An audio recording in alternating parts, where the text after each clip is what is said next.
Bismillahirrahmanirrahim. Assalamualaikum warahmatullahi wabarakatuh. Perkenalkan, kami dari kelompok 11 yang beranggotakan Iqbal Alfarisi Natadipura dan Zarotusi Syakdiah.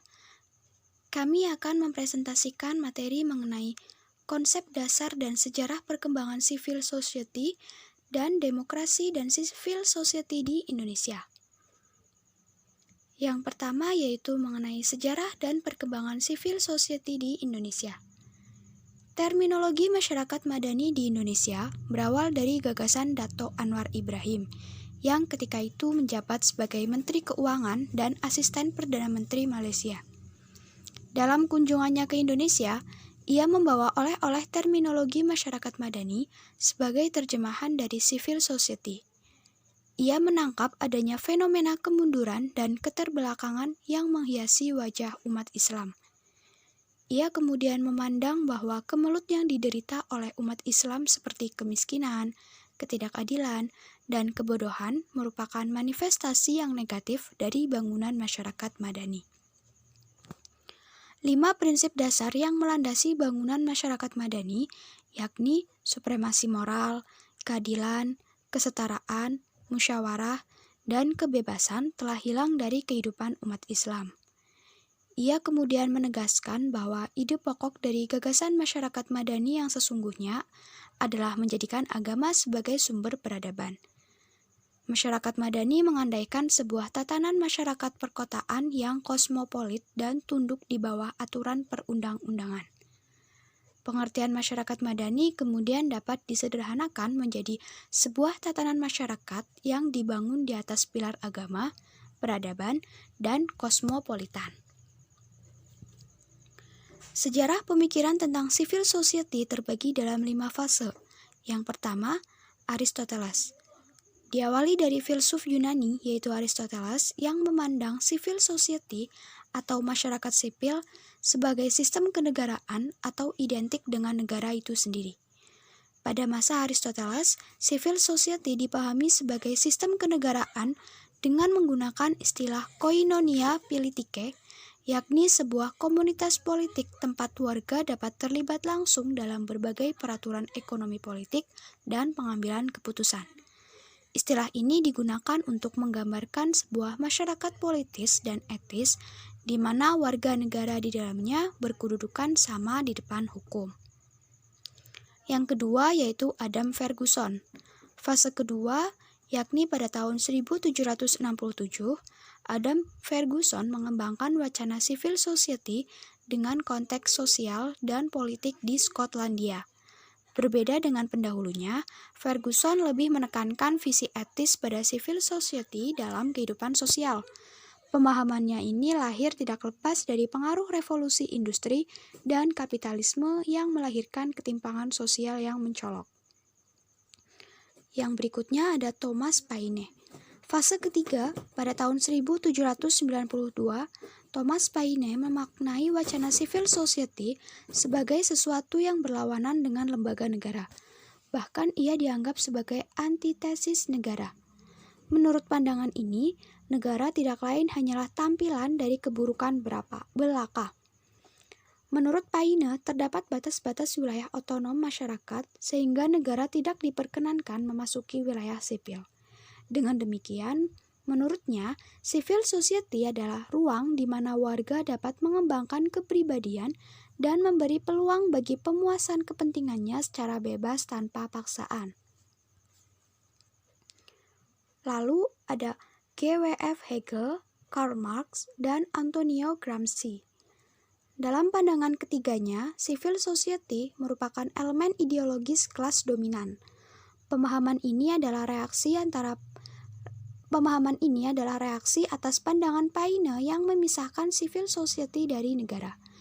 Hegel memandang civil society sebagai kelompok subordinatif terhadap negara. Marx sendiri memandang civil society sebagai masyarakat borjuis.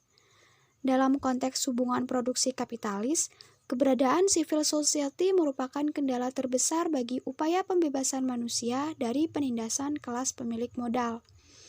Demi terciptanya proses pembebasan itu, civil society harus dilenyapkan untuk mewujudkan tatanan masyarakat tanpa kelas. Lalu, Antonio Gramsci tidak memandang masyarakat sipil dalam konteks relasi produksi, tetapi lebih pada sisi ideologis. Bila Marx menempatkan masyarakat madani pada basis material, Gramsci meletakkannya pada superstruktur yang berdampingan dengan negara. Pandangan Gramsci memberikan peran penting kepada kaum cendekiawan sebagai aktor utama dalam proses perubahan sosial dan politik. Yang terakhir ada Alexis de Tocqueville. Fase kelima, wacana ini memandang civil society sebagai kelompok penyeimbang kekuatan negara. Menurutnya, kekuatan politik dan masyarakat sipil merupakan kekuatan utama yang menjadikan demokrasi Amerika mempunyai daya tahan yang kuat. Pemikiran Tocqueville lebih menempatkan masyarakat sipil sebagai sesuatu yang tidak a priori maupun tersubordinatif dari lembaga negara. Sebaliknya, civil society bersifat otonom dan memiliki kapasitas politik cukup tinggi sehingga mampu menjadi kekuatan penyeimbang terhadap kecenderungan intervensi negara atas warga negara. Dapat disimpulkan bahwa pandangan ini merupakan model masyarakat sipil yang tidak hanya berorientasi pada kepentingan individual, tetapi juga mempunyai komitmen terhadap kepentingan publik. Sekian yang dapat saya sampaikan. Untuk materi selanjutnya akan disampaikan oleh teman saya. Terima kasih. Assalamualaikum warahmatullahi wabarakatuh. Saya Iqbal Farzina Tetipura. Saya akan melanjutkan materi yang telah disampaikan oleh teman saya, yaitu Zahrul. Modernisasi dan perkembangan kehidupan masyarakat dunia telah menuntut adanya sistem keterbukaan dan partisipasi, baik dalam aspek sosial maupun politik. Reformasi merupakan era di mana demokrasi mulai dikembangkan di Indonesia demi mewujudkan kehidupan masyarakat yang lebih baik.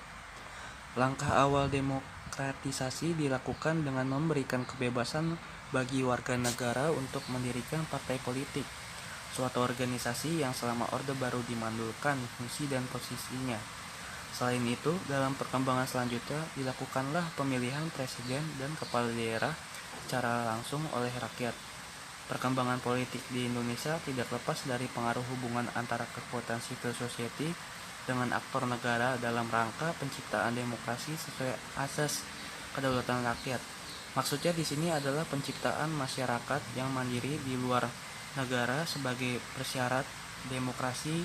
Adapun pentingnya konsep civil society di Indonesia dikarenakan civil society merupakan bagian dari aspirasi yang muncul di antara kekuatan-kekuatan sosial dan politik yang ada. Di sini terdapat keinginan dan tuntunan untuk membangun masyarakat yang mampu menyerap nilai-nilai demokrasi dalam rangka mewujudkan sistem politik dan pemerintahan yang demokratis. Tumbuh dan berkembangnya civil society setelah Orde Baru runtuh menimbulkan sebuah harapan baru, yakni munculnya sebuah kekuatan baru dalam mendorong gerakan pembaharuan politik di Indonesia. Tugas civil society dalam konteks ini adalah menghasilkan gagasan-gagasan yang konstruktif dalam membangun dan juga memonitor aparat negara serta kelompok-kelompok ekonomi. Menurut Dawam, ada 3 strategi yang salah satunya dapat digunakan sebagai strategi dalam memberdayakan masyarakat madani di Indonesia, yaitu yang pertama, strategi yang lebih mementingkan integrasi nasional dan politik. Kedua, strategi yang lebih mengutamakan reformasi sistem politik demokrasi.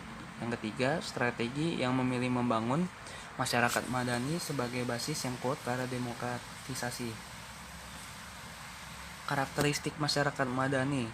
Beberapa unsur pokok yang harus dimiliki dalam pembentukan civil society antara lain meliputi 1. Wilayah publik yang bebas atau free public share. Kedua, demokrasi. Ketiga, toleransi. Keempat, kebanyamukan. Kelima, keadilan sosial.